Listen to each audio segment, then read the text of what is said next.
오늘도 저희 주하나 성도님들 함께 만나서 예배드리고 또 찬양하고 말씀을 들을 수 있어서 너무나 반갑고 기쁘고 좋습니다.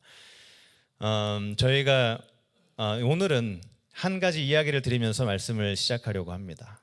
어떤 이 급성 맹장염에 걸린 사람이 있었습니다. 급성 맹장염에 걸려서 이제 수술을 바로 받아야 하는데 이 사람은 한 번도 그 전에 수술을 받아본 적이 없었습니다. 그래서 너무나 긴장이 되고 또 마음이 불안하고 그렇게 기다리고 있었는데 또 우연한 기회에 의사를 만나게 되었습니다. 그 수술을 집도할 의사를 만나게 되어서 그 의사가 너무나 긴장을 하고 있으니까 그 사람에게 이렇게 묻습니다. 너무 긴장이 되는 것 같아요. 괜찮으신가요? 그렇게 물었더니 그 사람이 대답을 합니다. 예, 제가 한 번도 수술을 받아본 적이 없어서 너무나 긴장이 되고 불안합니다. 그렇게 이야기를 했습니다. 그랬더니 의사가 이야기를 합니다. 처음 하는 것이 어떤 기분인지 알 것 같아요. 왜냐하면 저도 오늘 수술이 처음이거든요. 이렇게 이야기를 했습니다. 여러분 이해를 굉장히 잘 하시네요. 자, 여러분 세상에 이런 말이 있습니다. 시험을 받지 않은 믿음은 진짜 믿음이 아니다 라는 그런 말이 있습니다. 우리가 신앙생활을 하면서 우리에게 적용이 되는 말입니다. 이런 위에서 방금 말씀드렸던 의사와 같이 실력이 있을지 모르지만 이 실전 테스트를 받지 않은 사람은 이 사람이 진짜인지 아닌지 알기가 어렵죠. 마치 비행기를 새로 만들었는데 그 비행기를 한 번도 테스트해보지 않고 우리가 한국으로 그냥 출발하는 것과 같은 기분일 것입니다. 우리는 사람이나 사물이나 어떤 믿음직한 것을 굉장히 좋아하는 그런 경향이 있죠. 사람이나 사물에 대한 믿음이 진짜인지 가짜인지 그것을 구분하기 위해서 해야 되는 것이 바로 검증 과정입니다. 오늘 본문을 보시면 아브라함이 시험을 받는다고 기록이 되어 있습니다. 이 시험을 그 검증 과정, 아브라함이 아들인 이삭을 제물로 바치는 것, 그것이 바로 검증 과정입니다. 여러분, 하나님께서는 우리의 믿음을 시험하시기 위해, 우리의 믿음을 테스트하기 위해 우리에게 시험을 주시는 것입니다. 창세기 22장 1절에서 2절의 말씀을 보면 하나님께서 아브라함을 시험하기 위해 이삭을 바치라고 말씀을 하셨습니다. 여기서 시험이라는 단어는 히브리어로 나사라는 단어입니다. 이 나사라는 단어는 두 가지의 뜻을 가지고 있는데요. 하나는 지금 우리가 본 그 말씀처럼 시험이라는 단어로 해석이 되기도 하고 또 다른 의미는 유혹하다라는 의미입니다. 똑같은 단어이지만 완전히 누가 쓰느냐에 따라서 다르게 적용이 됩니다. 이 말을 마귀가 쓰면 마귀는 똑같은 나사라는 단어를 가지고 우리를 어떻게든 넘어뜨리려고 유혹을 하는 그런 단어로 사용을 하는 것이고, 하나님께서는 우리의 믿음을 굳건하고 강하게 만들기 위해서 시험하다라는 단어로 쓰시는 것입니다. 여러분, 지금 여러분 중에 시험을 당하고 있다, 시험을 당하는 분이 있으시면 하나님께서 여러분을 성장시키기 위해서 시험을 주시는 것이라고 그렇게 생각을 하시면 됩니다. 왜냐하면 하나님께서 그 시험을 통해 여러분의 믿음을 성장시키시고 확실하게 만들고 싶어 하시기 때문입니다. 베드로전서 1장 7절의 말씀을 우리 함께 읽도록 하겠습니다. 시작. 너희 믿음의 확실함은 불로 연단하여도 없어질 금보다 더 귀하여 예수 그리스도께서 나타나실 때에 칭찬과 영광과 존귀를 얻게 할 것이니라. 아멘. 여러분, 예수님께서 다시 오실 때에 이렇게 강한 믿음을 갖고 싶으십니까? 여러분이 그런 마음을 가지고 있으시다면 하나님께서 불로써 여러분의 믿음을 단련시켜 주실 것입니다. 우리 중에는 이미 불같은 믿음을 가지신 분들도 있고요. 그리고 또 시험 시련을 당하는 분들도 있습니다. 그런데 여러분, 하나님이 원하시는 것은 우리에게 해를 끼치려고 이렇게 시험을 주시는 것이 아니라 우리의 믿음을 강하게 만들고 싶어서 시험을 주시는 것입니다. 이 마귀의 유혹은 일반적으로 정형화가 되어 있습니다. 이런 패턴이 있습니다. 마귀의 유혹은 일반적으로 명예, 돈, 물질, 그리고 성, 이렇게 정형화된 것들로 그 사람에게 주시는 맞춤형입니다. 마치 커스텀 오더처럼 내 몸에 딱 맞게 만들어진 옷처럼 그렇게 내 맞춤형으로 우리의 조건과 상황에 맞춰서 시험을 주시는 것입니다. 오늘 본문인 히브리서 11장을 이해하려면 창세기 22장을 봐야 하는데요. 하나님께서 아브라함을 이렇게 믿음의 시험으로 밀어 넣으셨을 때 무슨 일이 일어나는지 한번 보시기 바랍니다. 아브라함이 하나님을 통해서 시험을 받는데 하나님께서 아브라함을 시험으로 밀어 넣는 그 이유는 아브라함이 죄를 짓도록 만드는 것이 아니라 성장시키도록 그렇게 시험으로 밀어 넣었던 것입니다. 그러면서 아브라함에게 말씀하십니다. 아브라함아, 너의 아들 이삭을 제물로 바쳐라. 그 이야기를 들은 아브라함은 아들을 데리고 2명의 종과 함께 모리아산으로 출발을 하게 됩니다. 모리아산에 도착했을 때 그 종들은 밑에 내려놓고 아들과 함께 산으로 올라가 제단을 쌓기 시작합니다. 제단을 쌓는데 아들 이삭이 궁금증이 생기게 됩니다. 아버지, 우리가 제단을 거의 다 완성해 나아가는데 도대체 제물은 어디 있나요? 그렇게 물었더니 아브라함이 대답을 합니다. 아들아, 하나님께서 번제물로 드릴 어린 양을 준비해 주실 것이다. 그렇게 제단이 완성된 후에 아들 이삭을 묶어서 번제단 위에 올려놓고 아브라함이 이삭을 죽이려고 할 때에 그 찰나에 하나님께서 천사를 보내셔서 이야기를 합니다. 아브라함아, 네가 하나님을 경외하는 것을 내가 알았다. 그러면서 숫양 한 마리를 보내주셔서 이삭을 대신에 번제를 드리게 하십니다. 그러면서 아브라함은 여호와 이레, 하나님께서 이 모든 것을 준비해 주셨다라고 그렇게 모든 이런 스토리가 기록이 되어 있습니다. 여러분, 이것은 정말 놀라운 이야기입니다. 하나님께서는 창세기에 이 말씀을 하시기 전까지 한 번도 사람으로 제사를 드려라라고 말씀을 하신 적이 없었습니다. 그런데 아브라함에게 약속의 아들, 그 사랑하는 아들을 데리고 가서 죽여서 제사를 드려라라고 말씀을 하시는 것입니다. 신학자들은 이 사건에 대해서 여러 가지 방법을 통해서 이해를 시키고 설명을 하려고 합니다. 그런데 아무리 그 신학자들이 여러 가지 이론이나 이런 것들을 가지고 와서 설명을 하려고 해도 우리는 절대 그것을 다 이해할 수가 없습니다. 아무리 저명한 학자나 목사가 와서 이것을 설명한다고 하더라도 명쾌하게 모든 이야기를 설명할 수가 없습니다. 자, 이삭이 어떤 아들이었죠? 이삭은 하나님께서 주신 약속의 근거에서 태어난 아들이었습니다. 사랑받는 아들. 그런데 창세기 22장에 보면 하나님께서 아들을 바쳐라 라고 명령하셨을 때에 아브라함은 바로 그 명령을 이행하게 됩니다. 22장 3절에 보면 그 아침에 일찍 일어났다, 이렇게 기록이 되어 있다라는 것은 일말의 망설임도 없이 바로 다음날 일어나 주저하지 않고 하나님의 말씀하신 것을 빠르게 실행하기 시작합니다. 자, 그런데 이 아브라함과 이삭의 상황을 여러분 한번 상상해 보시기 바랍니다. 아브라함과 이삭이 그 다음날 모리아 산으로 출발하기 바로 전날 그 밤에 모닥불을 피워놓고 아브라함과 이삭이 시간을 보내고 있었을 것입니다. 아브라함이 사랑하는 아들, 그 이삭의 얼굴을 보면서 여러 가지 생각이 들었을 것입니다. 아들에게 이 말을 어떻게 전해야 할지, 어떻게 설명해야 할지, 그리고 내 아들을 키우면서 지금까지 가졌던 내 소중한 추억들, 앞으로 이 아이에게 일어날 일을 도대체 내가 어떻게 설명해야 할까?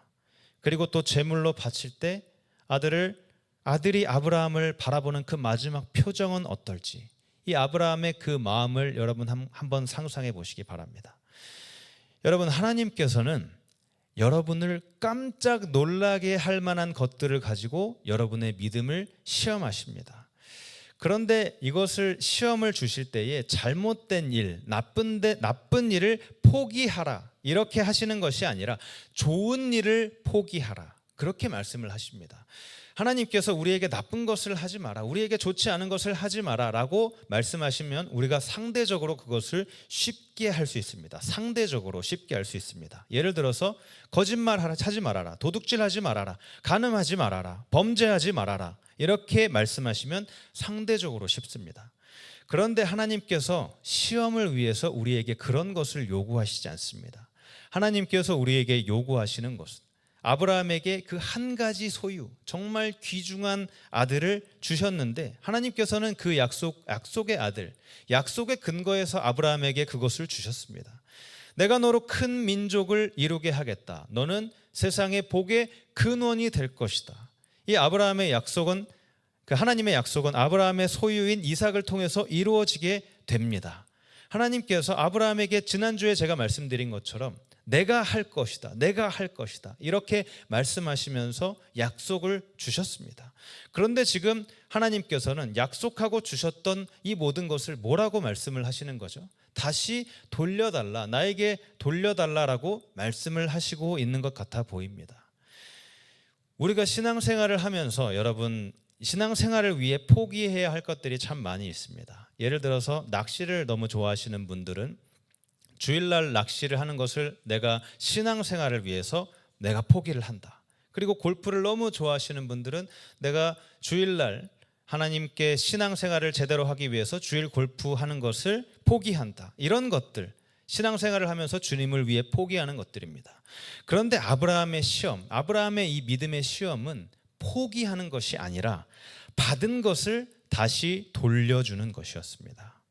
제가 여러분께 질문 하나 드리겠습니다. 이 질문은 제가 말씀을 준비하는 내내 제가 제 스스로에게 했던 질문이었습니다. 여러분은 하나님께서 주신 그 축복, 하나님께 받은 축복을 다시 돌려드릴 수 있으십니까?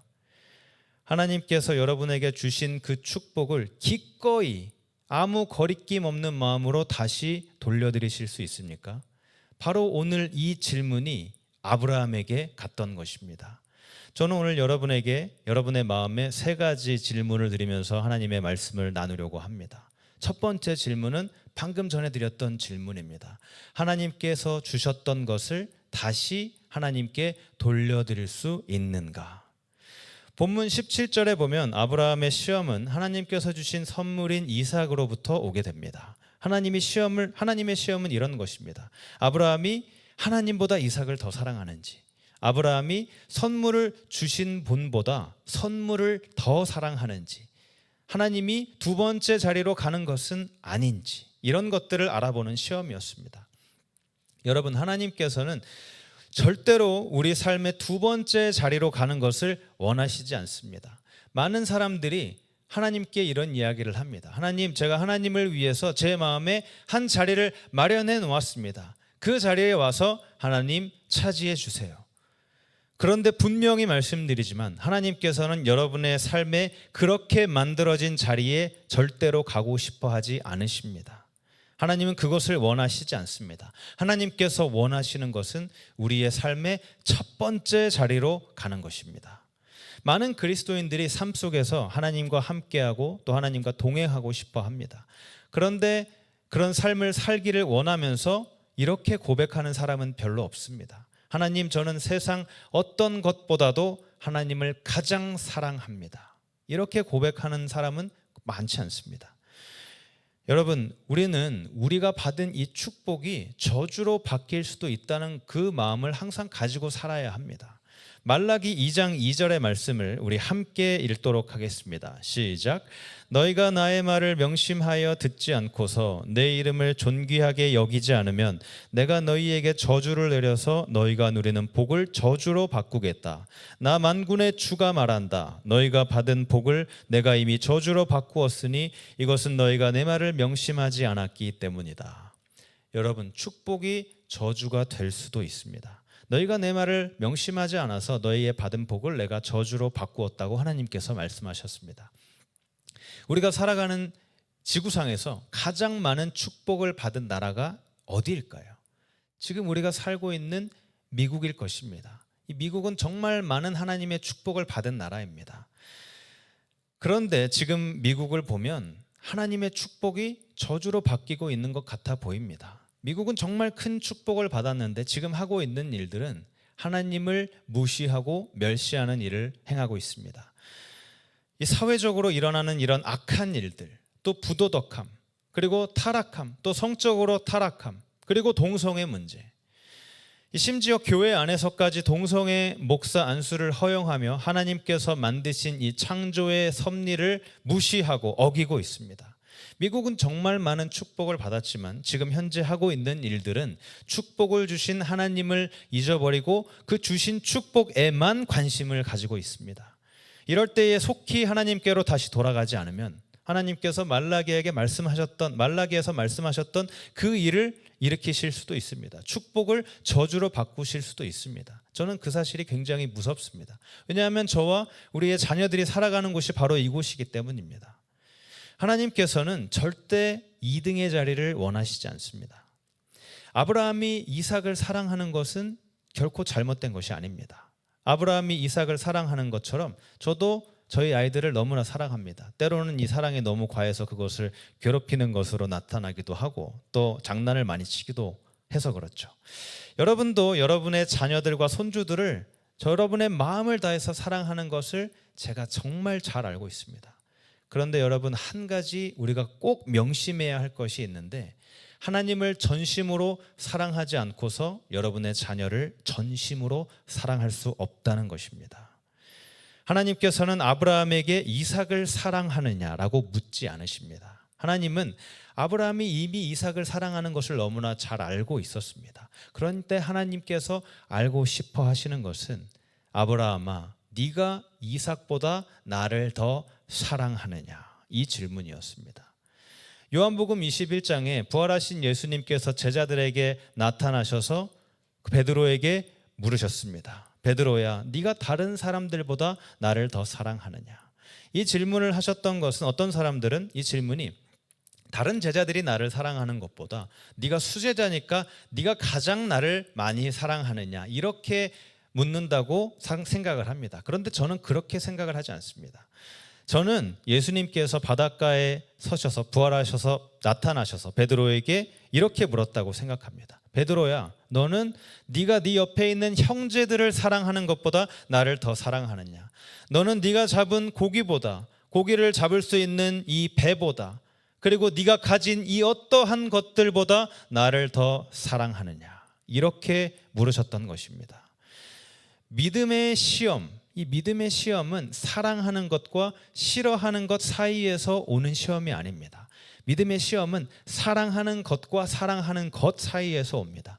내가 정말 소중히 여기고 귀중하게 사랑하는 것과 내가 꼭 사랑해야 하는 것, 이 사이에서 오는 것이 믿음의 시험입니다.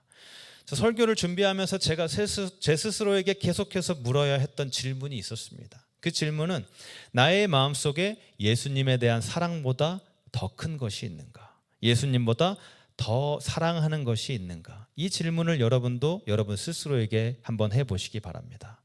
만약 여러분의 마음속에, 여러분의 삶 속에 예수님보다 더 사랑하는 것이 있다면 오늘 하나님께서 여러분에게 말씀하십니다. 그것을 모리아 산으로 가지고 올라가 제단에 올려 번제물로 드려라. 그렇게 말씀하십니다. 이것이 오늘 하나님께서 여러분에게 하시는 말씀입니다. 여러분은 스스로 이 질문을 해야 합니다. 내가 하나님보다 더 사랑하는 것이 무엇인가?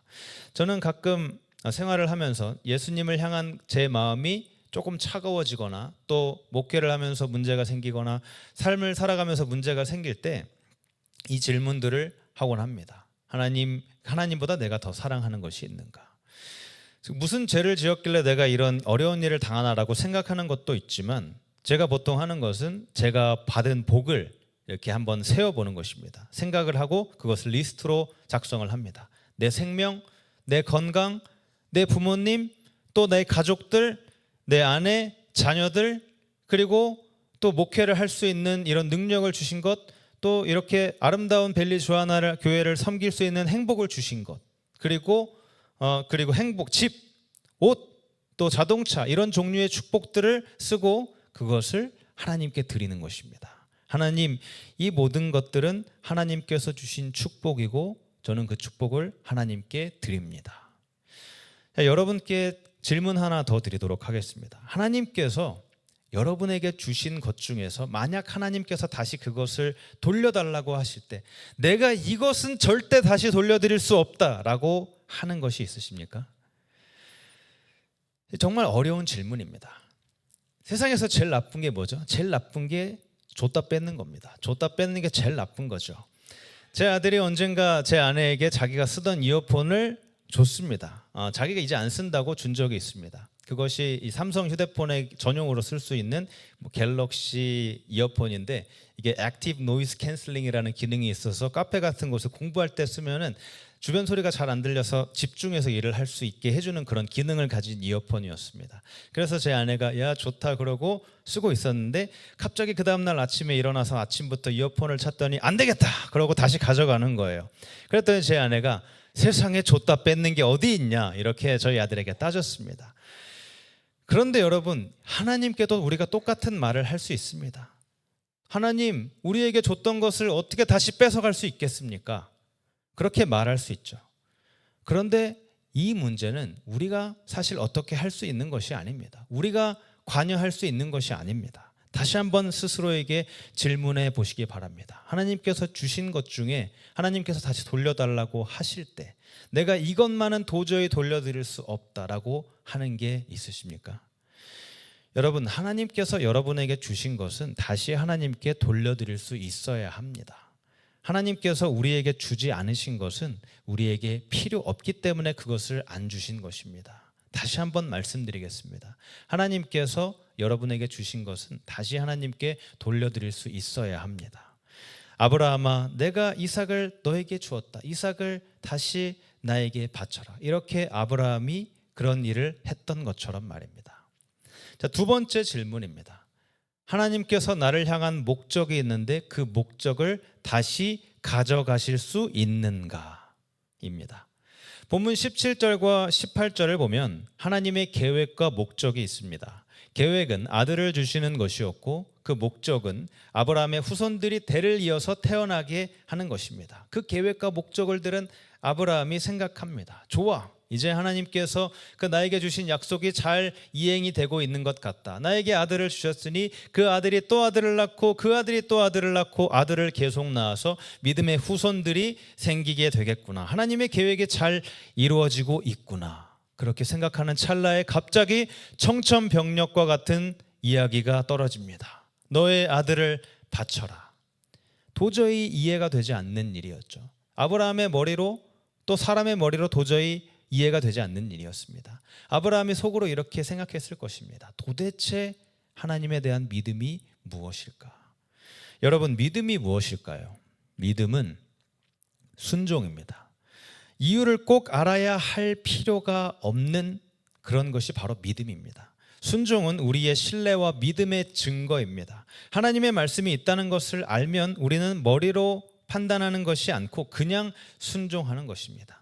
자, 그렇다면 우리가 어떻게 순종을 할 수 있는지 짤막하게 알아보도록 하겠습니다. 첫 번째로 우리가 순종을 하는 것은 일단 하나님의 말씀을 먼저 들어야 합니다. 하나님의 말씀을 들은 후에 나오는 순종이 되어야 합니다. 사람들은 자기가 먼저 하나님보다 앞서서 일을 하면서 내가 하나님을 기쁘시게 할 수 있다라고 이야기를 하는데 그렇게 할 필요가 없습니다. 그렇게 하다가 오히려 실수를 할 수 있기 때문입니다. 하나님의 뜻을 위해 알기 노력하고 말씀을 듣기 위해서 먼저 노력을 해야 합니다. 아브라함이 했던 것, 바로 먼저 하나님의 말씀을 들었던 것입니다. 많은 그리스도인들이 하나님께서 원하시는 일을 하지 않고 하나님께서 원하지 않는 일을 하면서 나는 하나님의 일을 한다. 하나님 나에게 복 주세요. 이렇게 생각을 합니다. 그런데 하나님께서는 시키지도 않은 일을 한 것에 대해서 하나님께서 복을 주시겠다라고 말씀하지 않으십니다. 우리는 하나님께 순종하기 위해서 먼저 하나님의 말씀을 들어야 합니다. 그리고 두 번째로 적극적인 순종이어야 합니다. 하나님의 말씀을 들은 후에 그 다음에 적극적으로 순종을 하는 것입니다. 진정한 순종이란 무엇일까요? 진정한 순종이란 내 삶을 향한 하나님의 뜻, 하나님의 계획을 알기 위해 적극적으로 하나님께 물어보는 것입니다. 순종은 그냥 하나님께서 하신 말씀을 잘 듣는 것일 뿐만이 아니라 하나님께서 주신 나를 향한 그 계획을 알기 위해서 적극적으로 알아내려고 노력하는 것입니다. 그리고 세 번째로 순종은 즉각적인 순종이 되어야 합니다. 즉시 순종하는 것입니다. 하나님께서 명령하셨을 때 아까 우리가 봤던 그 말씀처럼 창세기 22장 3절의 말씀처럼 아브라함은 아침에 일찍 일어났다라고 합니다. 한시도 지체하지 않고 가능한 한 빨리 길을 떠나서 하나님의 말씀하신 대로 정확하게 명령을 행했습니다. 지난번에 제가 말씀드린 것처럼 이 미루는 것은 불순종의 또 다른 말이다 라고 말씀을 드린 적이 있습니다. 여러분, 기다리지 마시기 바랍니다. 하나님의 말씀이 있을 때 진정한 순종, 그것은 즉각적으로 순종하는 것입니다. 시험이 찾아오고 즉시 순종하지 않으면 문제가 생길 수도 있습니다. 제가 한국에서 신학대학을 다니고 있을 때 미국으로 유학을 오기 전에 사역을 계속 하고 싶어서 그 전에 하다가 사역을 잠깐 그만두고 유학 준비를 하는데, 그런데 유학을 위해 공부만 하면 안 되겠다라는 생각이 들었고 사역을 계속 해야겠다라는 그런 마음이 들어서 기도하다가 마침 집 근처에 있는 교회에서 아동부 전도사를 구한다는 이야기를 듣게 되었고, 제가 그것을 지원해서 기도를 하고 또 하나님 말씀을 듣고 지원해서 합격을 하고 이제 다음 주부터 사역을 하기로 준비가 되어 있었습니다. 그런데 알고 보니까 지원한 사람이 저 하나밖에 없더라고요. 왜냐하면 그 주변에 감리교회가 거의 없고 다 장로교회만 있는 지역이라서 아무도 없어서 저 혼자 지원했습니다. 그런데 저는 그것이 하나님께서 저에게 주신 말씀이었고 또 비전이었고 그 말씀에 순종하며 나아갔습니다. 그런데 제가 하고 있었던 또 다른 사역이 있었는데 바로 찬양 사역이었습니다. 항상 어떤 부흥회가 있는 곳에 요청이 들어오면 그곳에 가서 찬양 인도를 하고 또 그렇게 하는 그런 일이 있었습니다. 공부도 공부지만 또 신앙도 놓칠 수 없다라는 마음이 있었고, 그렇게 또 감사하게도 여러 군데에서 불러주셔서 부흥회 때 가서 열심히 찬양 인도를 했습니다. 그렇게 찬양 인도를 하고 부흥회를 다 끝마치고 어떤 한 교회에서 그런 일을 했을 때 다 끝나고 한 목사님이 저를 찾아오셨습니다. 어느 교회를 섬기고 있는 누구누구 목사님입니다. 저에게 소개를 하셨는데 알고 보니까 그 교회 성도수가 거의 10,000명 정도가 되는 굉장히 큰 교회의 목사님이었습니다. 그런데 그 목사님께서 저에게 하시는 것이 본인이 시무하시는 교회에서 꼭 찬양 사역을 해줬으면 좋겠다라고 이야기를 하셨습니다. 그런데 저는 어떻죠? 이미 저는 그 교회의 아동부 사역자로 가기로 계획이 되어 있었습니다. 그곳에서 지금 저희 교회가 마치 EM 사역자를 기다리는 것처럼 그런 간절한 마음으로 저를 기다리고 있는데, 그렇게 간절한 마음으로 기다리고 있기 때문에 제가 사역을 하기가 어려울 것 같습니다. 찬양 사역을 하기가 어려울 것 같습니다라고 정중하게 말씀을 드렸습니다. 그랬더니 이 목사님께서 거부할 수 없는 큰 제안을 저에게 주시더라고요.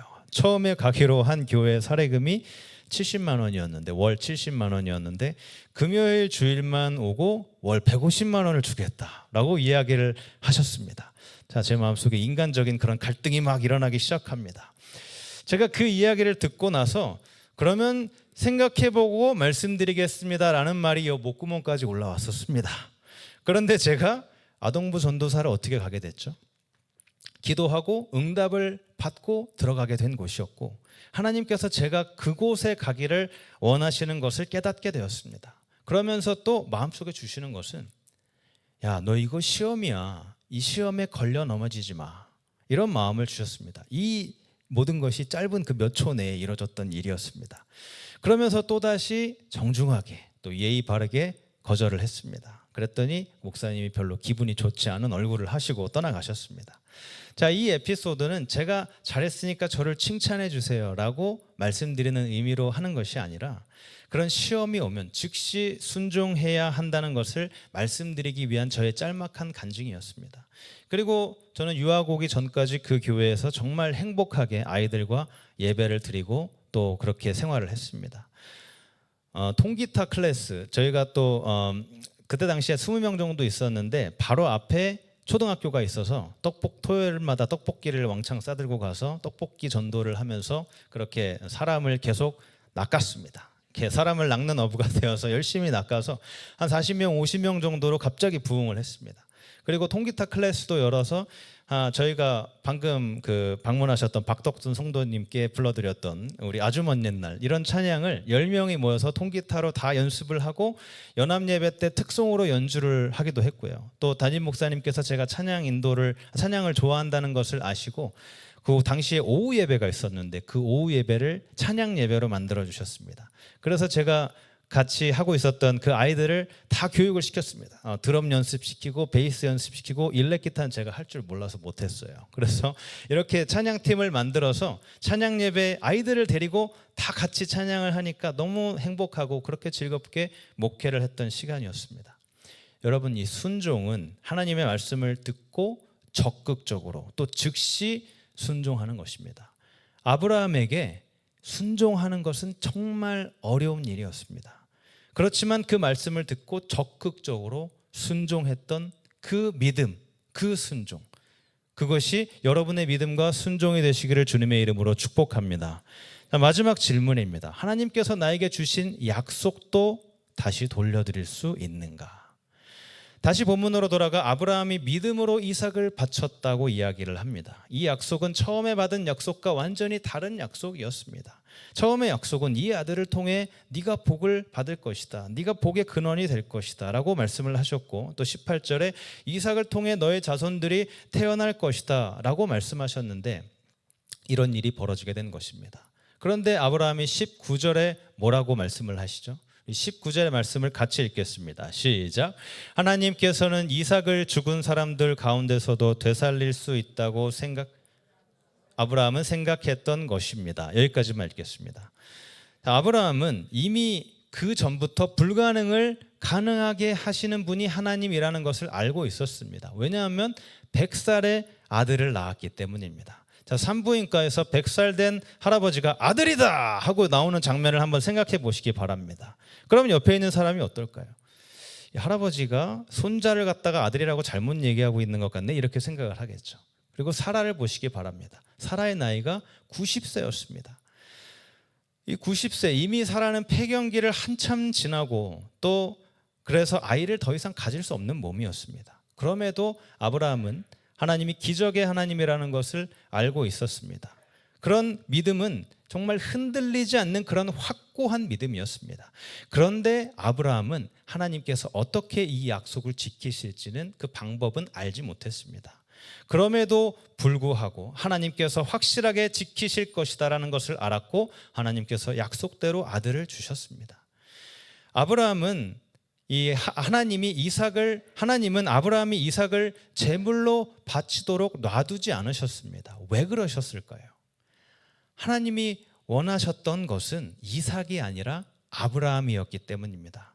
창세기 22장 12절에서 하나님께서 말씀하십니다. 이제 나는 아브라함 너가 다른 어떤 것보다 나를 사랑하는 것을 알았다. 그렇게 말씀하셨습니다. 여러분, 오늘 말씀의 핵심이 무엇일까요? 오늘 말씀의 핵심은 사랑한다면 내려놓으십시오입니다. 사랑한다면 내려놓으십시오. 여러분이 내려놓더라도 그것이 여러분의 것이면 하나님께서 다시 돌려주실 것입니다. 그런데 여러분이 내려놓고 만약 그것이 사랑하는 것이 원래부터 내 것이 아니었고 그것을 내려놓는다면 그 미래에 영적인 문제를 일으킬 수 있는 것들로부터 내가 자유하게 되는 것입니다. 본문 19절에 번역이 되어 있는데 그렇게 생각을 했다라고 번역이 되어 있습니다. 생각을 했다. 이 생각을 했다라는 말이 조금 약한 그런 번역입니다. 조금 더 정확한 번역은 확증했다. 이 일이 일어날 것을 확실히 믿고 있다라는 그런 뜻입니다. 아브라함은 이미 그렇게 확증하면서 하나님께 이야기하고 있습니다. 하나님께서 저에게 이 아이를 주셨습니다. 저는 하나님을 믿습니다. 하나님의 목적과 약속을 믿습니다. 하나님께서 이 일을 어떻게 행해 나아가실지 저는 그것은 잘 모르지만 하나님은 약속을 지키시는 신실하신 분이라는 것을 저는 확신합니다. 그리고 하나님께서 아들을 돌려주셨습니다. 그렇게 순양을 준비해 주셨고 여호와 이레라고 부르는 정확한 시간에 하나님께서 그 자리에 계셨습니다. 하나님은 나에게 필요한 시간에 정확하게 오시는 여호와 이레의 하나님인 것을 믿으시기 바랍니다. 이런 신실하신 아브라함의 하나님이 여러분의 하나님이 되시기를 주님의 이름으로 축복합니다. 이제 말씀을 마치겠습니다. 제가 참 질문을 많이 드렸는데 마지막 질문 하나 드리면서 마치겠습니다. 제가 이 말씀을 하기 전에 제 자신에게 질문을 해야 했습니다. 그 질문 여러분에게 드리겠습니다. 혹시 절대 나쁜 것을 말하는 것이 아니라 좋은 것을 말하는 것입니다. 그 좋은 것이 여러분의 집이 될 수도 있고요, 재정이 될 수도 있고, 또 여러분의 자동차, 여러분의 자녀, 여러분의 손주가 될 수도 있습니다. 하나님의 뜻인 것 같지만 내 생각과 달라서 하지 않는 그런 순종이 있으십니까? 우리가 기억해야 할 것은 우리는 설명과 이해에 따라 살아가는 사람이 아니라 하나님의 약속에 따라 살아가는 사람이라는 것입니다. 사랑하는 여러분, 시험받지 않는 믿음은 진짜인지 아닌지 알기가 어렵습니다. 그렇기 때문에 진짜인 믿음을 만들어 주시기 위해서 하나님께서 우리에게 시험을 주시는 것입니다. 우리 히브리서 11장 6절의 말씀을 함께 읽도록 하겠습니다. 시작. 믿음이 없이는 하나님을 기쁘게 해드릴 수 없습니다. 아멘. 아브라함의 믿음, 그 믿음을 가지고 비록 시험이 찾아오더라도 머리로 이해하는 것이 아니라 순종함으로 시험을 통과해서 강하게 된 그 믿음을 가지고 하나님을 기쁘시게 하며 살아가는 그런 아브라함의 믿음을 소유한 모든 분들이 되시기를 주님의 이름으로 축복합니다. 우리 함께 들은 말씀을 생각하면서 함께 찬양합니다. 주가 보이신 생명의 길, 주가 보이신 생명의 길, 나 주님과 함께 상한 마음을 들이며 주님 앞에 나가리. 나의 의로움이 되신 주 그 이름 예수, 나의 길이 되신 이름 예수. 나의 길 오직 그가 하시나니, 나의 길 오직 그가 하시나니, 나를 단련하신 후에 내가 정금같이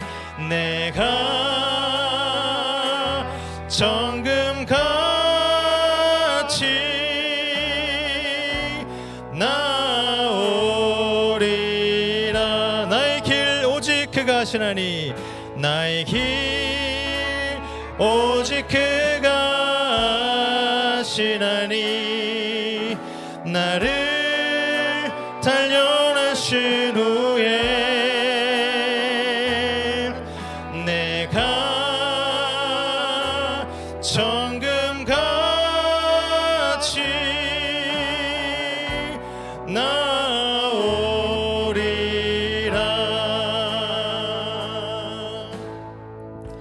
함께 합심해서 기도합니다. 내 머리로 이해되지 않을지라도 순종하며 나의 모든 것은 하나님이 주신 것이고 다시 하나님께 드릴 수 있다는 그런 믿음을 가지게 하옵소서. 우리의 믿음을 강하게 하시는, 시험을 능히 이기고 감당할 힘과 능력을 허락하여 주시옵소서. 함께 기도하며 나아갑니다. 하나님 감사합니다. 오늘도 우리에게 말씀을 통해서 우리를 깨우쳐 주시고, 하나님 이 시험을 통해서 우리의 믿음을 강하게 하시는 그것을 깨닫고 나아가게 하시니 감사를 드립니다. 하나님, 우리가 아브라함과 같은 그런 믿음의 소유자 되기 원합니다. 진정한 그런 믿음의 소유자, 하나님께서 그런 믿음을 우리에게 갖기를 원하시는 그 마음, 우리가 믿음이 강해지기를 그 원하는 마음, 하나님 그 믿음을 가지고 우리가 하나님을 기쁘시게 하며 살아갈 수 있도록 하나님 도와주시옵소서. 하나님, 우리가 내 머리로 이해하는 것이 아니라 순종함으로 시험을 통과하여 그 강하게 된 그 믿음을 가지고 하나님을 기쁘시게 하며 나아가는 그런 믿음의 참된 믿음의 소유자가 될 수 있도록 하나님 도와주시옵소서. 하나님께 주신 것은 다시 돌려드릴 수 있다는 그 믿음의 소유자, 그런 강한 믿음의 소유자 아브라함의 믿음을 가진 우리가 될 수 있도록 하나님 도와주시옵소서.